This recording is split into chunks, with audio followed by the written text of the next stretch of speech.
Hi, and welcome Sarah Boville of Barefoot Travel for joining us for Gwen's Thrive Entrepreneur interview series. Welcome, welcome, welcome. Thank you for having me. I'm super excited to have you only because you have a different perspective than a lot of people throughout this right now, being in an industry that was one of the first affected and certainly one of the most dramatically. But before we get into all of that, can you just kind of tell us what you do, why you do it, and who you love to work with? Sure. So I own Barefoot Travel, which was I've been in the industry about 30 years. Yeah, I started when I was young. Anyway, it's a passion of mine. I came into it. I was my first co-op, worked in an agency, and I'm gypsy by heart. Love traveling, love sharing my experiences with clients and people, and I like to be there. There's many different levels of travel, but I believe in getting to know my clients and then building rapport and relationship with them in order to provide them what it is exactly they're looking for and then be there for them, as my tagline says, every step of the way. That's amazing. Um, so with all the changes that have happened, without going, I know you had a very stressful couple of months in March and April. So can you just kind of let us know a little bit about, certainly how travel agents have been impacted by what's gone on with the pandemic and maybe some changes that have come through that you think might be permanent in travel moving forward for people? Yeah, so we're kind of the middleman, which is where it's been difficult. So we service our clients, but we have to answer to suppliers, being tour companies, airlines, so all that sort of stuff. So we're kind of at the mercy of their procedures and the governments as to what they're going to do, governments being above them. So when the shutdown of non-essential travel or any travel came, it stopped us at a standstill. So I mean, people don't just usually book last minute anymore. I've got people booked out to next year. So then it was like, okay, now what do we do? How do we handle and look after the clients that we've got? What is happening? Are there refunds? Are there future travel credits? And as everybody's well aware now, there are not refunds. There are future travel credits, which has been a challenge in itself. Not a lot of people understand that. There's been huge changes in insurance, what's covered, what's not covered, pre-COVID, post-COVID. There's a before world and now there's an after world. Mm-hmm. So I've just been there to, reassure my clients. I've had a lot of weddings I've had to redo. So I've been travel agent / counselor. It's very upsetting. And, I've got to be there for them. But I have to also keep a line. So yeah, it's been tough. It hasn't been easy. Moving new, people aren't comfortable booking right now, and I don't blame them because we still don't know. So the world is slowly starting to open up. Airlines are starting like the end of July. They're talking about now, but not even all hotels are open. Some aren't opening till the end of this year.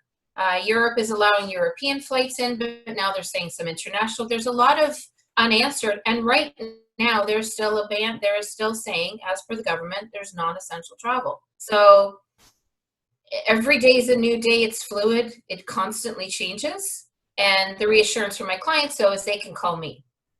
And at least I can give them as much information as I have in reassurance and educate them about what I know is happening moving forward. So I know when this all first happened, you were working quite lengthy hours to try and help all of your clients either rebook or just understand what is happening.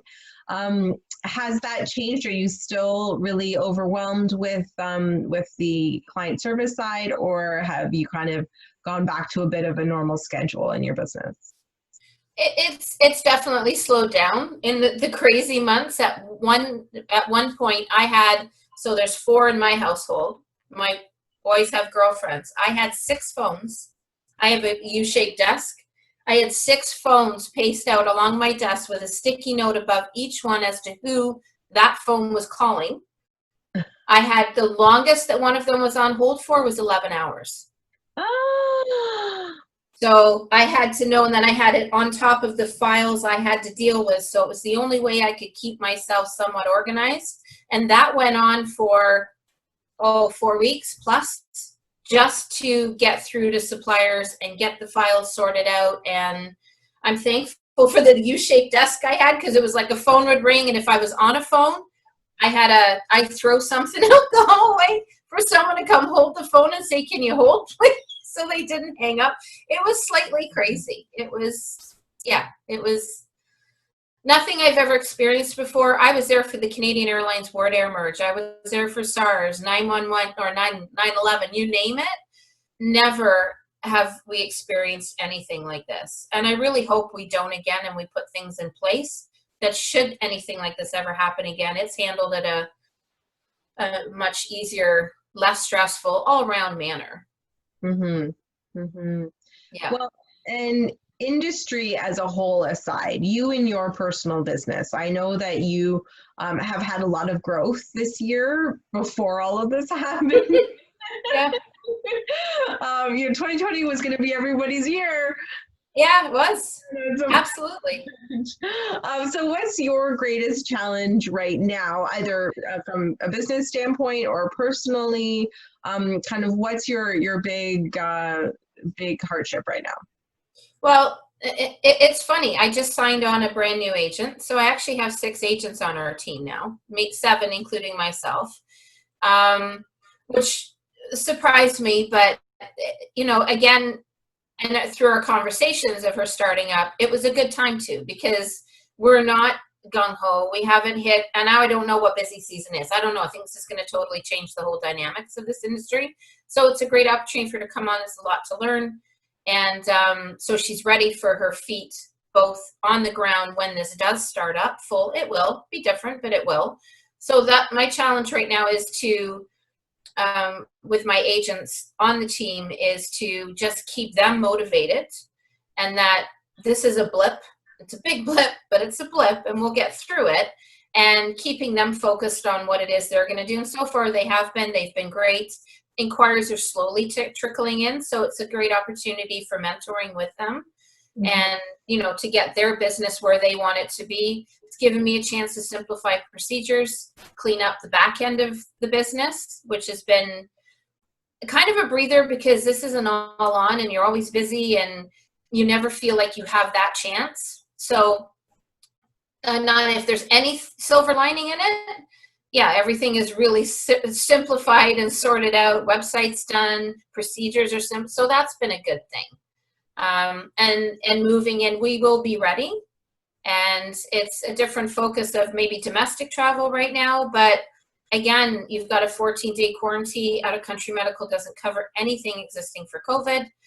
It's a lot of uncertain times, but we're constantly learning and ready for when the questions and bookings come. Yeah. Do you see there's a lot of interest for people just to travel within Canada over the summer, just to that feeling of I got to get away from being stuck in my house for 3 months, or? Yeah, but you know what? It's more just kind of local, not even out of province. There's a few. I've talked to a few. They're looking at the East Coast, West Coast, just to get some kind of ideas of what to do. But it seems a lot local.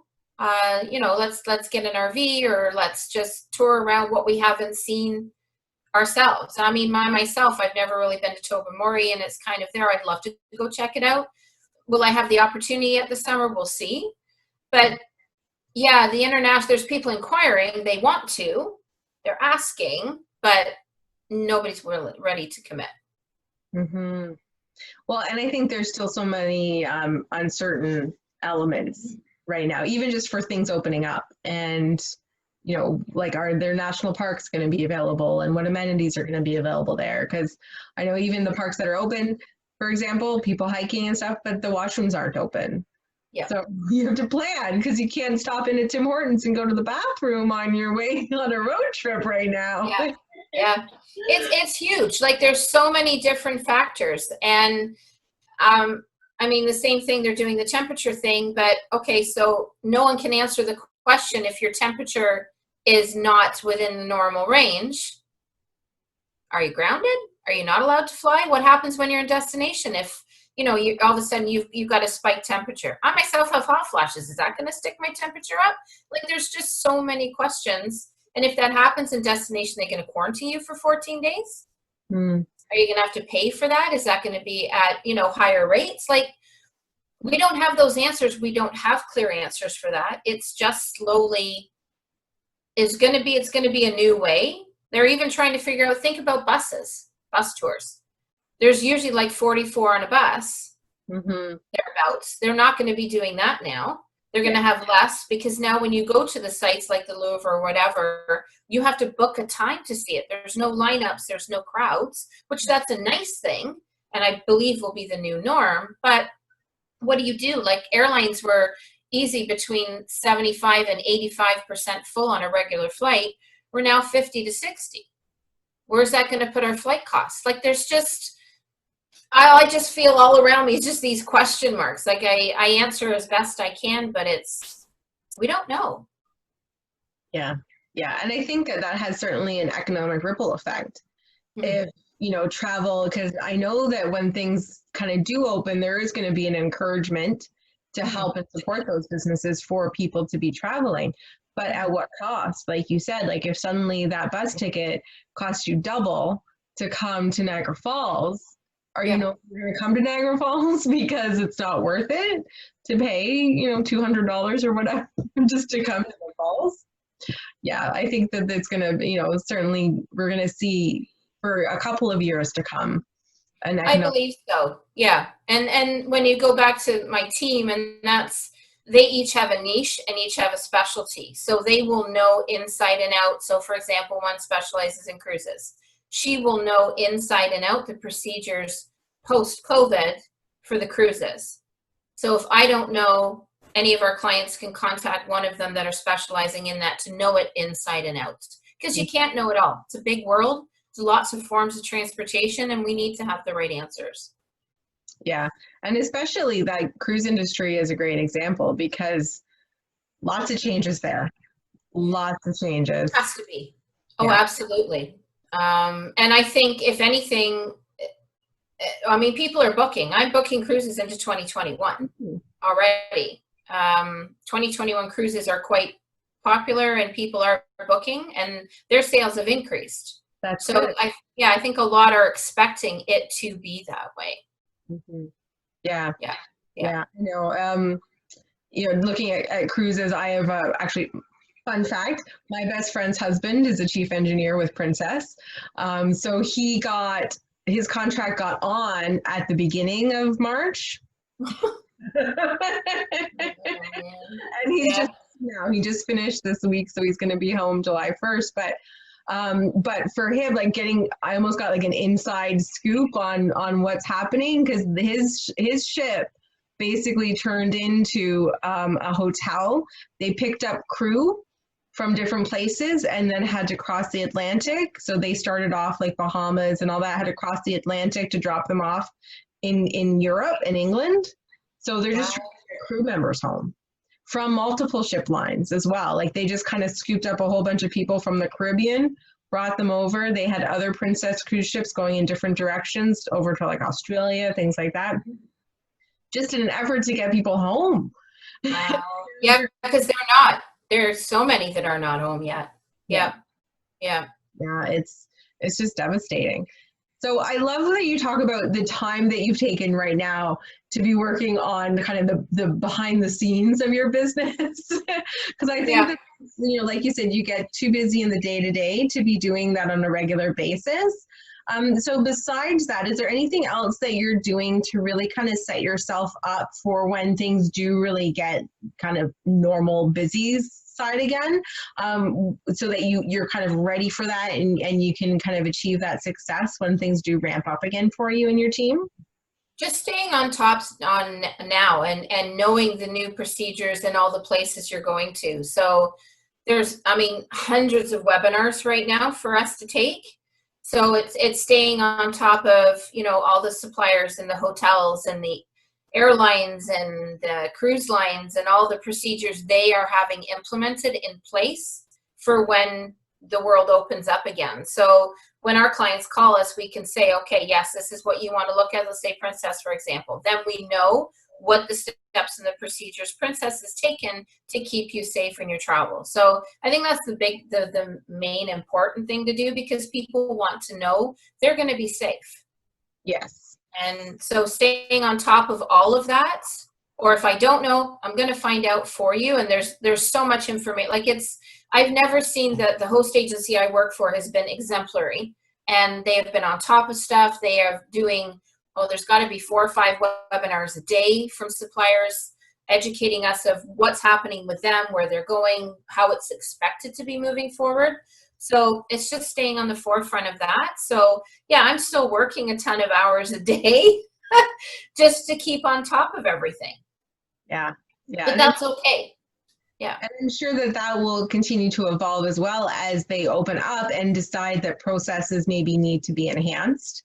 Even for that, like, that's going to continually, I think, be a moving target for you to keep track of. Yeah, and it was when it's all started. I mean, what the procedures were on how to even handle clients' files that were booked to go away. Like, that changed at a time there. It was hourly. It was just like all hands on deck. And okay, what did you hear? Did this change? Does it change? Because you didn't want to give wrong information. You're already dealing with heightened emotion and people upset and the whole bit. So yeah, it's a constant fluid change. It's not hourly now. We're down to kind of daily, but there's been some things that have changed in the industry that I have very mixed opinions on and I don't agree with. I get it, but it's hard to move forward from it when it's still such an issue for people. I have to be honest, 99.9% of my clients have been phenomenal and very understanding and compassionate. I've had the odd one, and I get that. I mean, you've lost jobs, it's hard. But most have been very, very good, and I get the emails going, are you okay? So, yeah, we're good. We'll be fine, and we'll get through this together, and that's the advantage of having an agent. You can make a phone call, and you know it's looked after for you. And you don't have to spend 12 hours on the phone trying to get something sorted out that you booked online. So that's, as I've now been contacted by people who never used an agent and are now understanding the value of us. And, you know, moving forward, I'm going to book with an agent because I saw how you handled things and looked after stuff, and I've heard about it, and that's, or any agent actually. And that's what we're here for. Yeah.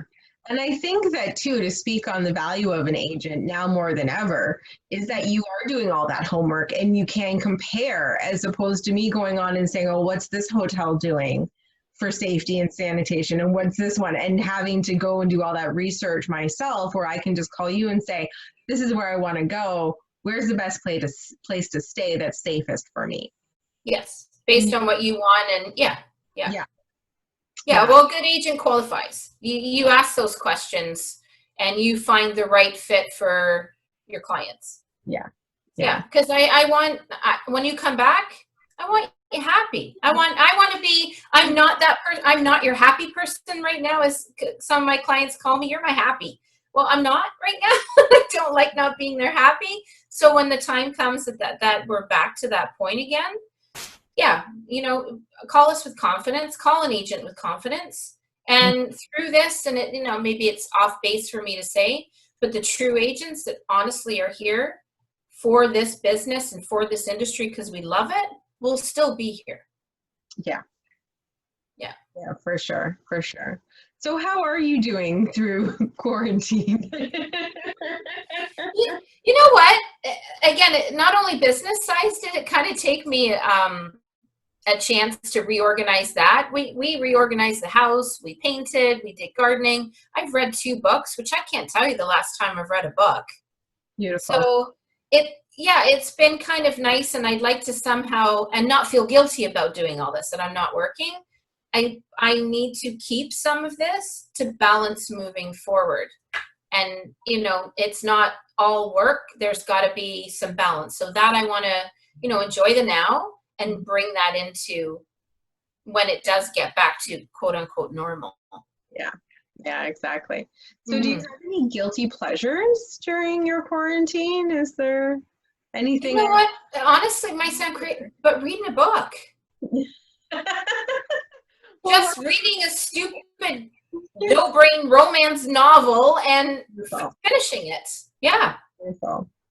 Yeah. I love I love that. That's just like me and my Hallmark movies. That's like my Well, guilty yes, okay, same. Yeah, It's like, yeah, I feel like with quarantine, Hallmark was like, this is our opportunity. We're going to replay Christmas in like I April. know. And I think they're at Valentine's Day now. Shh, no, I haven't been doing it. there was a Valentine's Day one on the weekend. You I are know. absolutely right. Now we're into like the Yeah, summer love, summer romance ones. It's always yeah, been and I wouldn't call this a guilty pleasure. The other thing I've noticed too, because we've done so much, we've got outside space now, really nice. In the evenings, like my whole family, so my boys are grown, they're 23 and 21, and they come home and we kind of gather at the end of, instead of rushing off and going places, we've now kind of, the end of the day comes and it's like, hey, how was your day? And we just talk, and that, not a guilty pleasure by any means. I'd love that to continue. I thoroughly enjoyed that. It's yeah. been nice. Yeah. Yeah, I think it does make a difference with people's time and just even social commitments. You can't be going out and meeting your friends for a bite to eat or going and having some drinks or something in the evening with people. You're just coming home and just being with the people you're Yeah. home with. I think that that really makes a big difference for sure. Yeah, it's been kind of nice. Yeah. And you have a beautiful backyard space I've seen on Facebook. I can't wait to see it in person.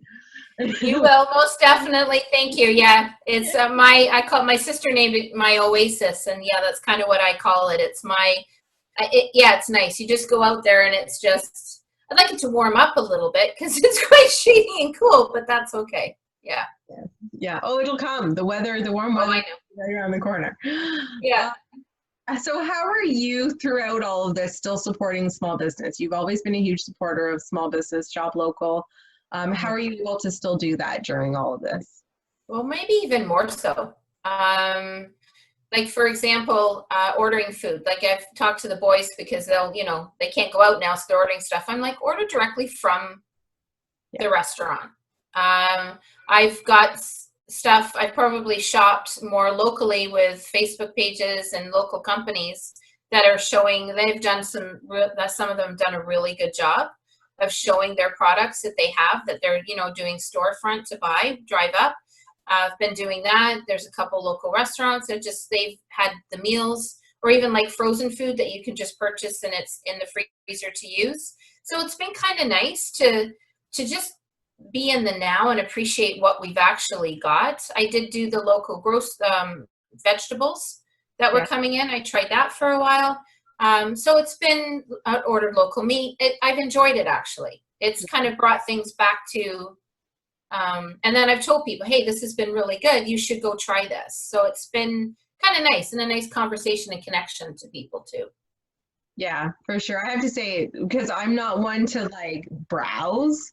So I do enjoy that everyone's kind of upping their game in terms of what they're putting digital. So like you said, photographs of products and different things, because now I'm like, okay, I know that they've got what I need. I'll just order from them, as opposed to, having to go store to store to store, which you can't right now. So yeah, I agree. Having everything kind of available to purchase very easily has certainly helped, I think, everybody to support local that much. Yeah, it's been nice because with being involved, when I was involved with Chamber, I'm not right now, but it was nice to reconnect because even though I'm not part of, you still are connecting with the people that you've got to know, and hey, how are you doing? And yeah, it's been good that way to support each other. Yeah, for sure. So how can we support you, Barefoot Travel? You know what? When you hear people have asked, do you use an agent? I think that's the biggest thing. There's still this fallacy that we as agent charge services or fees, and we do for some things. If it depends. In most cases, we don't, and we're upfront if we do. But the value of an agent, and it's an ongoing thing. I have a Serious Travel Talk Tuesday where I educate people about why you use a travel agent, what we're here for. So yeah, if you ever hear of anybody that's going to be traveling, say, hey, listen, I know this agency that's got 7 agents. They all specialize in different niche. Guaranteed they're going to cover what you're looking for. And that's what I've tried to create with us. We get to know you. You're not a number. You call us, we know who you are. Yeah. And because of that, you have so many people that come and book all of their travel with you for years and years. Yeah. You do such a great job for them, for sure. Thank you. Yeah, we get it all. The referrals are huge for us. So we get it all the way from, your first trip. There's 2 sides to every step of the way. So it's from your very first trip out of college all the way up to your bucket list river cruise, African safari, whatever it is you're going to do. So we're with you from then all the way through. And every step of the way from the first time you call us to us following up when you come home. How did things go? Good or bad? We're here for you. Yes. Yeah. Mm-hmm. That's amazing. It is. Thank So you. we're just kind of coming to the end. So I have 2 final little questions. Firstly, do you prefer coffee or tea? Coffee. Coffee. Okay. And do you have any last final words of wisdom to share with our viewers today? I don't even know if it's just travel related, and just I hope that we from this all move forward appreciating now, keeping that little bit of slightly slower pace moving forward, balance our life out a little bit more, and really understand what's important in our lives. And it's, not about the go, go, go, and look what I have or what I that's kind of where I've come from it. And let's move forward with a better frame of, I can't get the right words, better frame of brain that, let's appreciate what we have and who we have around us and just enjoy now. Awesome. Amazing. That is fantastic. I love that. Well, thank you so much for taking the time out of your busy day and joining me today. And again, everyone will be able to contact you. We'll have all of your contact information available as people see this. And yeah, thank you so much, Sarah. Thank you. I appreciate the opportunity and asking me to do this. It's been an honor. Thank you. Thank you.